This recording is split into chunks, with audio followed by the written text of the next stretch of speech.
ask you those same three questions. Was everyone able to follow the instructions and refrain from discussing this case with anyone since we left here Friday? Everyone said yes or nodded affirmatively. Were you also able to follow the instructions and refrain from doing any independent research or investigation into this case? Yes. Everyone said yes or nodded affirmatively. Did anyone happen to see, hear, or read anything about this case since we left here? All right, so Mr. Fuller, we're going to send you folks on back. All right, so the court, please. Jurors, follow me.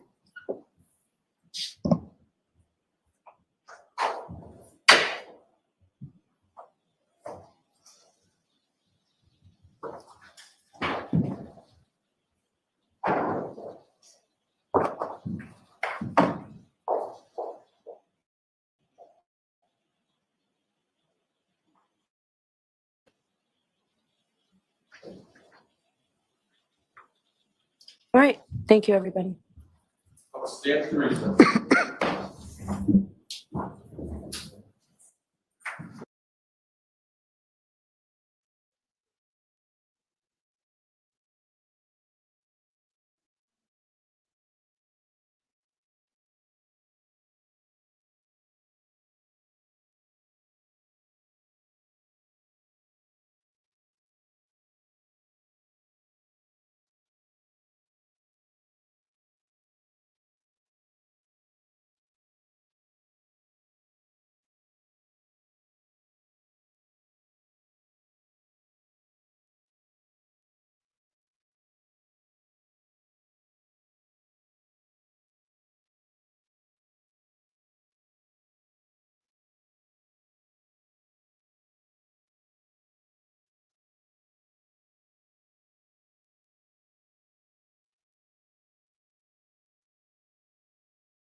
I'm 46 years old.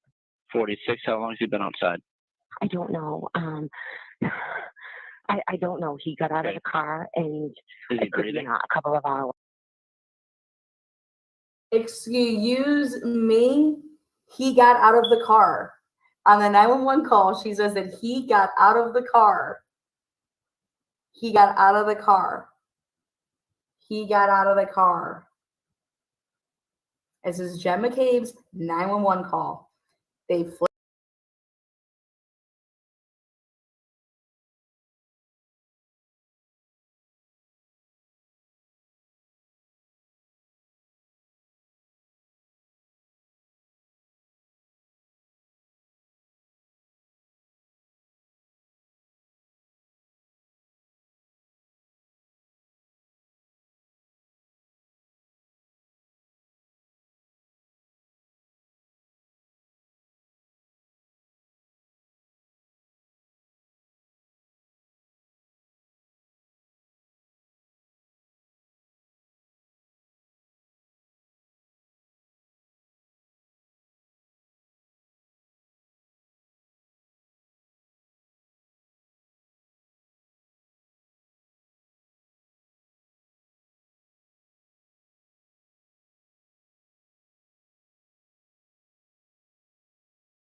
My daughter's whereabouts. You testified at the state grand jury, questioned by Mr. Riley, correct? Yes. You were asked about the Light 360. Yes. You answered those questions very fluidly. Yes. Yes, I know what the Light 360 is. I use it all the time. It's an app, etc. Absolutely. Okay, let's go over that for a second. You admitted that it works as a quote GPS as far as where people go and everywhere that we go, correct? Correct. You indicated that it works as a reliable quote unquote tracking device, is your testimony. Correct. You indicated that you rely on it, quote, so you know where your kids are at all times. Is that right? Correct. And you even said that it's a quote unquote good parenting tool. Is that right? Correct. And the reason you said that is because it's accurate in your experience and it's reliable. Is that right? It's a good tool, but it is not always accurate. But you said when you testified in front of the great grand jury that it's accurate and it works as a GPS as far as where you go and everywhere you go, correct? Objection. Did you say that? Can I see it? Sure. Oh, you did. You did. So it's accurate, right? It's pretty accurate, isn't it, Miss McCabe? She knows, but this is a delay tactic. She knows what she said. She knows exactly what she said. She's just like, maybe they didn't bring it. That's her next hope. It's like, maybe they didn't bring it with them. Maybe they left their homework at home like Mello. Maybe. We'll see. So she's like, can you bring it forward? He's like, bitch, it's right there. What you think about them apples, huh? You said 13 through 15. Yeah. This is where she plays dumb. Wait, what part am I reading? She does this a lot when she's caught. Wait, what part? What page are we on? This is all very confusing to me. I don't get it. I don't like. Oh yeah. Yeah. Okay. Let me just stare at it a little Yes. longer. Does that refresh your recollection? It does, yes. Question and answer? Well, I just don't see the word accurate on there. I don't know if I missed it. Oh, Okay, does that refresh your recollection? It's the question and answer about whether you said it works as sort of a GPS as far as where you go and everywhere you go. Correct. And your answer was, yeah. Yes. Um, so where did Allie go after she supposedly dropped off Colin Albert? She went nowhere. what do you mean she Did went you check the nowhere? Life 360 app to What verify about that the she Life was nowhere? 360? At that point, I had no reason to check her. So the answer is no, you didn't. No. Okay. But she did. Did you ever verify through the Life 360 app that in fact Allie did not go home, but rather was out driving until after 1:30 a.m.? Go check the app and see that. Did I ever check like 360 app for that? Yeah. No. But you believed her when she said she came home. Yes. And just like you believed her when she said she picked up Colin, dropped him off, and then came home. Yes. The Alberts had a dog. Had a dog. Okay, now they're getting to the dog part. Yes. What's the dog's name? Chloe. You indicated that on the morning of January 29th, Mhm. after 6 a.m., it was still relatively dark out, you burst into the bedroom of Brian and Nicole Albert's home, correct? Yes. You did that specifically to wake up, according to you, Brian Albert and Nicole Albert, correct? Yes. Where was Chloe? I don't know. So you'll agree that, at least from their perspective, you walked in the front door unexpectedly, correct? Yes. You walked upstairs unexpectedly, correct? Yes. Still dark outside. Yes. You walked through their door, and you said you burst into the door Burst a dark into it. room where they were sleeping, correct? Burst. Yes. What about Chloe? Mr. Albert said that you were somewhat hysterical. Do you agree with that? Okay, crying. Yes. You Yeah. were loud, right? Yeah. I was trying to wake them up. You were somewhat chaotic. John's dead. John's dead. Yes. And you don't remember a 70-pound German Shepherd having any reaction. Oh yeah. No. Bitch, you lying. The dog being there at all. Like, bitch, you lying. Look at that face. I mean, what are they thinking? What is the jury thinking when they hear this shit? The dog that bites people and sends them to the hospital and shit. Somehow when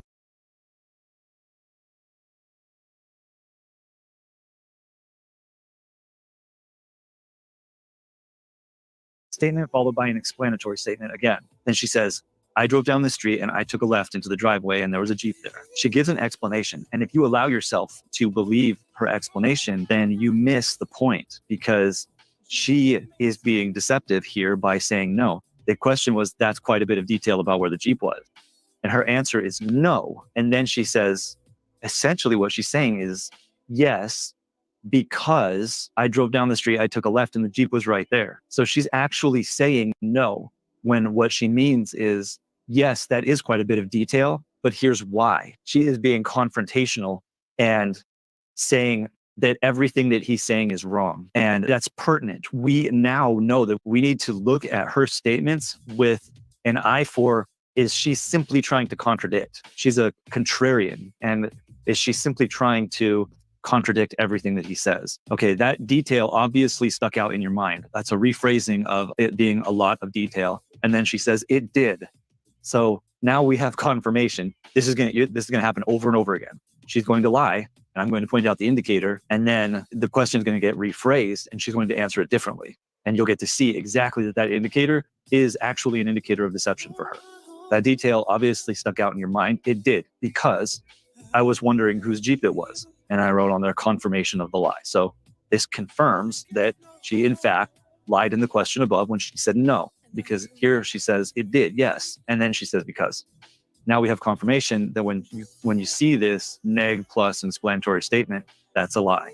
And it usually is, but we like to get that confirmation. I want to see confirmation that the indicators actually are indicators of a lie, not just indicators of sensitivity. Did you discuss that detail with your husband at any point? Not sure. Okay, so there's no I. No I is a lie. If she's not committed to what she's saying, then you should not be committed to what she's saying.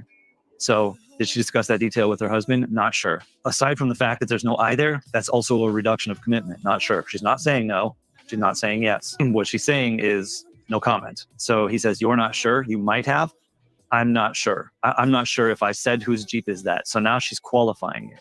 This is just textbook deception. First, you get this reduction in commitment, and then you get the qualifying statement afterwards. So I'm not sure if I said whose Jeep is that. You got the I here because now she's able to qualify it, and she's able to very specifically say, I didn't say whose Jeep is that, which means she might have said anything else, literally anything else other than those exact words. And you know she's a stickler for words. And then he says, no, I don't mean that. I mean, between then and now, have you and Mr. McCabe ever discussed where that Jeep was? Your memories of where that Jeep was? That's a very specific question for her. And this is still early on, and she's still having a hard time lying. So as a witness lies more and more, they become more comfortable with it. And she says, possibly. That's a very clear indicator to us that the answer is yes. He says, you're aware that he put the Jeep in the exact same place that you checked. Are you aware of that? Now I'm going to play a video clip of this because this is crazy. You're aware that he put the Jeep in the exact same place that you did. Are you aware of that? I am. Oh, wait, no, oh, excuse me. Repeat the question. You're aware that he puts the Jeep in the exact same spot you just put the Jeep, right in front of that mailbox, right? I know he knows where the Jeep was. I'm not aware what he said in here. This is fun to watch. He says, I am. Oh, wait, no. Oh, what? Excuse me. Repeat the question. So she gets flustered. That tells us a couple of things. So my note here is verbal linguistics indicate panic in this statement. So she accidentally answered this question truthfully, and that created a panic in her. So that means that not only has she rehearsed these statements, you'll find out later with her little group, but there is very clear direction for her to say very specific things to the point where when she slips up, she panics. So this tells us that the verbal linguistics indicate panic, which indicates collusion here, and should be remembered for the future. You're aware that he puts the Jeep in the exact same spot, right in front of that mailbox. I know he knows where the Jeep was. I'm not aware what he said in here. This is a perfect example of what I mean by a statement being rehearsed. She has very specific ways that she has rehearsed phrasing things. This is a powerful indicator that Ms. McCabe is aware of collusion and has rehearsed how to phrase sensitive areas. This is also an indicator that she is intelligent, but a very bad liar. The reason I wrote that in here, I went back and added that later so that I would be sure to put that in the video here, because Jennifer McCabe comes off throughout her testimony here as a dummy. What she wants you to do is label her as a dummy and then disregard everything that she says because of that. But we won't do that. We are going to seek the truth here. There are statements in here from the attorney where you can tell that she is actually confused on very, very simple statements. But that happens far less than she makes it appear that it happens. She tries to act confused everywhere. On every question, no matter what, she acts like everything is confusing. But she at least has a good memory. She is good at repeating rehearsed statements. I will start to highlight when she phrases something exactly the same way at numerous points throughout the statement. That's clearly rehearsed because she says it exactly the same way every time. And then there's other places I'm going to show you where when she makes a mistake, she'll start to talk under her voice and she'll start to repeat to herself what the rehearsed way of saying it was. So it's almost like watching a child on the stand, because the way that she thinks out loud or repeats things to herself makes it very clear. It makes our job very easy. All right, so when I say she's intelligent, I mean she's more intelligent than she makes herself appear throughout this. I just want you to keep that in mind. Does he know where the Jeep was? Because you told him what to say about the Jeep. And she says, Absolutely not. Saying a positive affirmation to that question before you say a negative statement makes it much easier, because it's like you're tricking your brain saying, I'm going to tell them the truth. Absolutely not. And you just throw the not out there. It's clearly very difficult for Jennifer McCabe to lie. So she has rehearsed her testimony extensively, and we'll be able to see that. But when she gets to a part where she either doesn't remember the rehearsed part or she hasn't rehearsed it, you're going to see very specific deception tags. So absolutely not seems like a deception tag, and we'll see if we continue to see that throughout here. Then we have a sensitivity tag, which is because. It's an explanatory statement. So you told him what to say about the Jeep. Absolutely not. It's because we drove together in the car and I asked, I possibly could have asked. So she tries to lie. She does her best to try and lie directly, and then she immediately has to undo it because it's very hard. It's extremely stressful. And she couldn't help but rephrase that and say, I possibly could have asked. So her body language here is an aggressive head shake, meaning she shakes her head no. She is scolding herself to her mistake. Ms. McCabe is very expressive, so body language, linguistics will be an important part of reading her. We're going to take a look at this video here and put this into context. You know where the Jeep was because you told him what to say about the Jeep? Absolutely not. It's because we drove together in the car and I asked. I possibly could have asked. I put evasion here. Next question. You left out a good part of the driveway, correct? And she says that could have been his interpretation or an error on his part. So now she's blaming Trooper Proctor. And this happened a lot in a previous statement where I believe it was Higgins that was blaming Trooper Proctor for misrepresenting his words, because they definitely changed their story quite a bit from the time they were first interviewed to being on the stand. You see them saying, my testimony is different because he wrote it down wrong. Do you think he's wrong about what you said? And she says 100%. All right, this is a new deception tag. 100%. Let's see, I 100% said it was straight out the front door. So we have this rehearsed statement again. So we have evasion and a lie. This 100%, we're going to see that again. So let's move along here. Okay, next question, please. And during the course of that conversation, you never once, Ms. McCabe, not once mentioned a several-ton Jeep with a snowplow. In this case, you can't remember the word days, or you can't remember the word those, or couple. And I'm being a little facetious here because here the repetition of in that is an indicator of stress. But we have to look at that, because if I'm trying to remember a vehicle, so the vehicle that I'm driving is a Dodge Ram truck, but I can't remember the name Ram. Like it's a Dodge something, but I can't remember what it's called. Then, like say for example, I drive an F-150, but on that day I was borrowing somebody's Ram. And when I think of truck, I think of Ford F-150. But in that circumstance, I'm trying to remember the name of the truck. Then I might repeat a preposition over and over again, like in. I was in a Dodge Ram. So that can be to buy yourself time to figure out the word that you're saying. And here, he doesn't add in any difficult words after that. So that's an indicator of stress. Then Mr. Lawley says, and you went to the funeral on the 28th, is that correct? And he says, yes. Now, there's a question here as to, did he actually go to the funeral? Because he never says, I went to the funeral. He says some people went to one, some people went to the other. And there's a large indicator of stress up here when he says that he was there for the funeral, which tells me that this could potentially be a lie. And if it is a lie, he lies with one-word answers, which makes sense because when people are on trial, when they're in court, sometimes they lie. And I know, mind blown, right? So sometimes they lie. And when they do, it's so difficult to lie that you're only going to see it come out as a one-word answer. You're not going to see a long, eloquent lie. You might see longer phrases of deception, but when it comes to a straight out lie, the person who's lying, they just have to say it. They tell themselves, okay, I just got to jump. I just got to do this. I'm just going to say the word and be done with it. So that's what you'll see here. So is this a lie? I'm not 100% sure here, but I have indicators of deception. And now that tells me that if he's lying, that his lies are short. So let's continue. At some point, you make your way from New York back to Massachusetts on the 28th. He says yes. Okay, so that's an irrelevant question. And again, a one-word answer. And do you recall about what time of day that was? And he says late morning, possibly. So now again, we have a reduction in commitment, but we have a different word. Now, I believe it's possibly. So we got to keep in mind now, what does he mean when he says possibly? And what does he mean when he says late morning? I mean, what does he mean when he says I believe? All right. And why is it that you were coming back on the 28th specifically? And he says the anticipation of a blizzard. Again, this is a repeated preposition. And so he may have been thinking of the word for the snowstorm.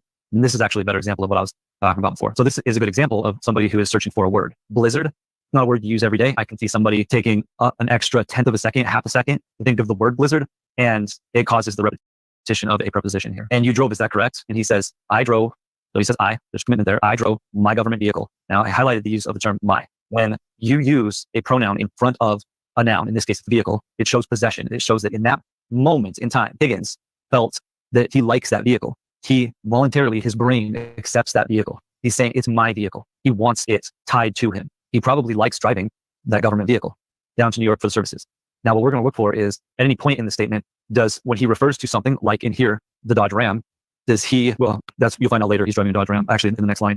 So you know how he feels about it as he's driving back. And we want to know if his feelings changed about that vehicle. And if they do, we want to figure out why. What kind of vehicle was it? It was a Dodge Ram pickup. Okay, anyone came with you for the ride back from New York City, Massachusetts? He says, Brian Albert, Kevin Albert, and Eddie Hernandez. And then the next question is, who are these people? And he gives his explanation. And you see, I didn't highlight much in here. So this is truthful.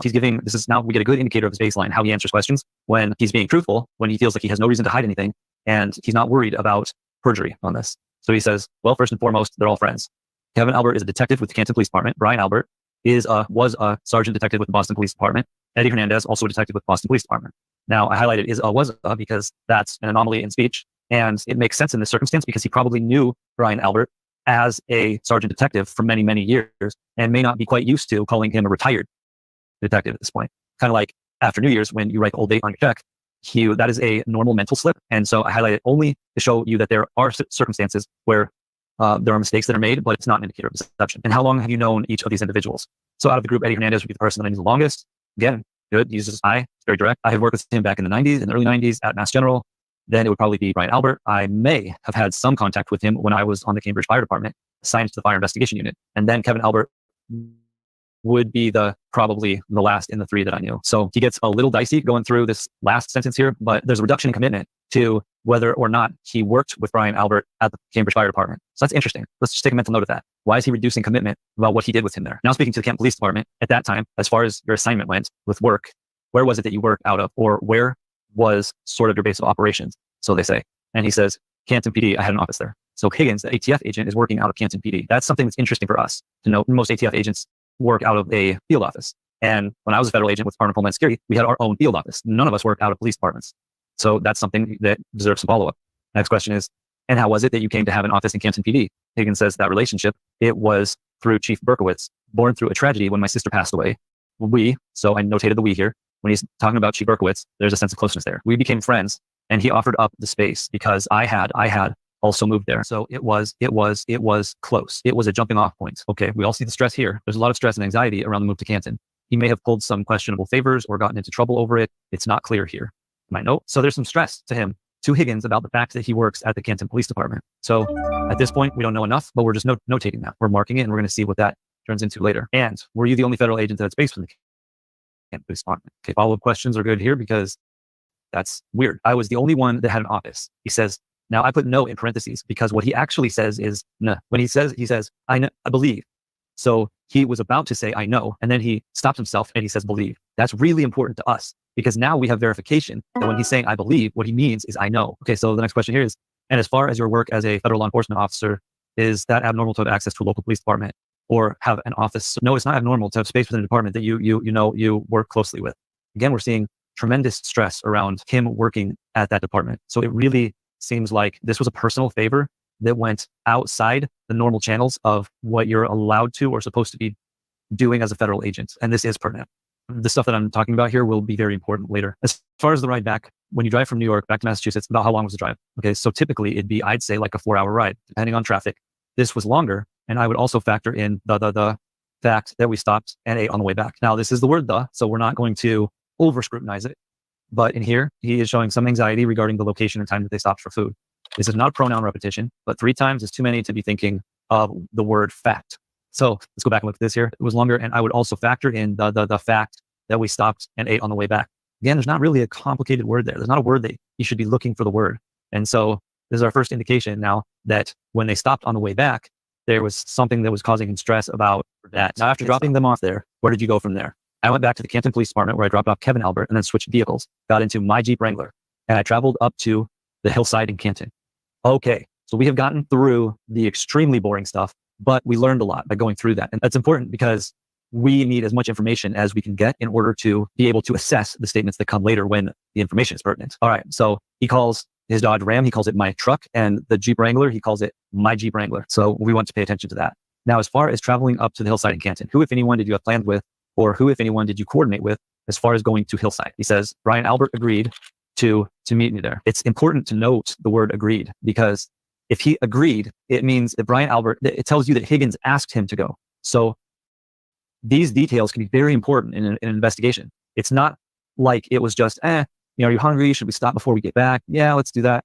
This is agreed. That means that Higgins made a request to Brian Albert, and Brian Albert agreed to go there. This tells me that there was probably something that Higgins wanted to talk about to Brian Albert that he didn't want to talk about in front of Kevin Albert and Eddie Hernandez, the other two that were in his truck. So there's probably a sensitive topic, and we've all done this. We've been around people that we don't want to talk, even if it's a 4-hour trip.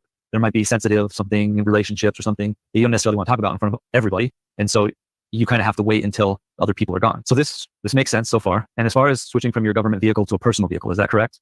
He says yes. And why did you do that before going to the hillside? Because we see an explanatory statement. I will label explanatory statements as X statements. So because is an explanatory statement. Instead of just answering the question, he now feels a necessity to over-explain his answer. That means when somebody uses the word because, since, or so, it means that they are anticipating resistance against their answer. And so he says, because I was technically no longer on duty, so to speak, even though I had been at a funeral. But I knew I would be consuming alcohol, and we have a policy against that. So what he's saying there is true, but as a retired federal agent, I can tell you that you're never off. That's one of the really annoying parts about being federal law enforcement or even a police officer, is you're never really off duty. You're always expected to be available. And it doesn't mean that you can't drink, but it means that you have to be careful when you drink, and that you are strongly discouraged from getting blackout drunk. Because if something major happens, like September 11th, if there's a call out to everybody, you can't say, sorry guys, I need 12 hours to recover here from getting trashed. So there's going to be sensitivity around his desire to consume alcohol here. But the fact that you see a level of sensitivity here means that he was consuming excessive amounts of alcohol. Now, he was taking precautionary measures here. So you have a bit of an over explanation. And then I drew a line here because his answer is essentially, why did you do that before going to the hillside? And his answer is because of consuming alcohol. There's just a lot of words in between that. Now, as far as vehicles related to you, whether they be personal or work in the Canton PD, how many vehicles did you have at that location? So I would have had, this is another reduction of commitment. I would have had means he's not pulling that from memory. He's making this up. He didn't say I had, which means he's pulling a memory. That I would have had my government truck that I parked there. I would have had a surveillance vehicle that I parked there. And at times, it would sometimes flip in and out between a pickup truck that I had and the Jeep itself. So I highlighted this here because the pickup truck, to him, even though he owns that, he calls it a pickup truck, which means it's just a workhorse. He has no love of that vehicle. People often develop real emotional bonding with their vehicle. And Jeeps are notorious for that. Notorious, they're known for that. And I'm not a Jeep guy, but I have a lot of friends who, they just love their Jeeps. So when somebody's driving a Jeep, I expect to see the word my there. So he has a pickup truck, seems like a work truck, like a yard work type of thing truck. And I had the Jeep itself. Now he says the Jeep, and I had to look at that for a second because I want to be careful about my analysis here. At this point, why is he calling it the Jeep and not my Jeep? And there's the reason here is because he owns two vehicles. So if he says that I had a pickup truck and my Jeep, that would technically mean that pickup truck is not his. So because he owns the pickup truck, he has two vehicles there. And so he doesn't say my Jeep, he says the Jeep, but he still wants to elevate the Jeep. So in his eyes, the Jeep has like almost godlike status, right? If you know Jeep owners, you always hear that. And so he says, I flip in and out between a pickup truck that I had and the Jeep itself. So that emphasis on the Jeep itself is the way that it's like saying my. It's the way that